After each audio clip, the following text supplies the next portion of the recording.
Posible ang big-time oil price rollback sa susunod na linggo ayon sa Department of Energy o DOE.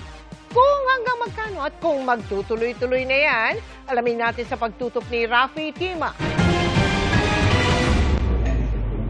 Nagkapirmahan na ang mga presidente ng Amerika at Iran ng kasunduan para tapusin ang labanan, pati na rin ang pagbubukas ng Strait of Hormuz.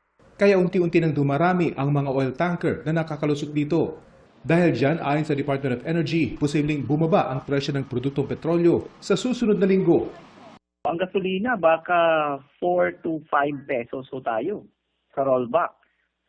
Per liter ho yan. Diesel, baka 8 to 10 peso per liter. Ang kerosene, baka 9 to 11 ang ating estimate per liter. Pero nagkaroon ng aberya at may pag-aalinlangan kung magtutuloy-tuloy ang ceasefire. Handa na sanang pumunta si Vice President J.D. Vance sa Switzerland para makipag-usap sa Iran tungkol sa issue sa gitna ng sigalot, ang nuclear program ng Iran.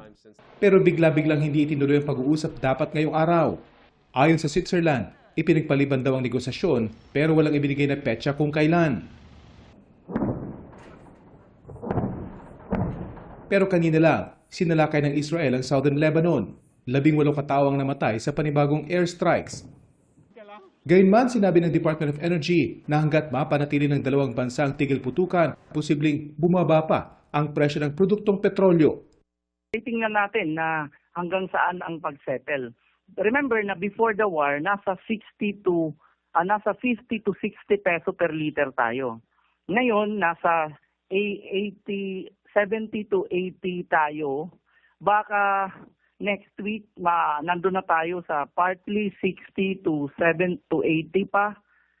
Pero hindi pa siya kasing baba ng 50 to 60 before the conflict. Ngayon pa lang, ang jeepney driver na si Dieter umaasang matuloy nga ang malakihang tapya sa presyo ng produktong petrolyo. Malaki pong sa amin yun, malaki pong tulong yun.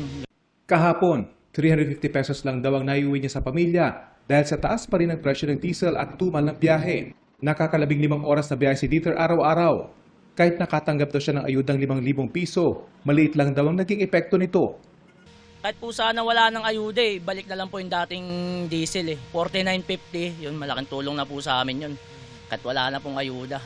Ang mga pasahero namang aking nakausap, may hiling din.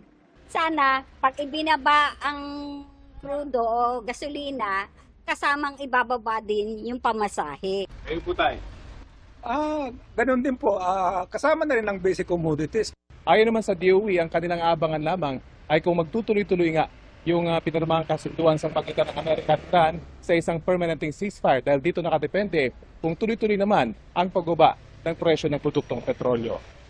Rafi Tima, nakatutok, 24 oras.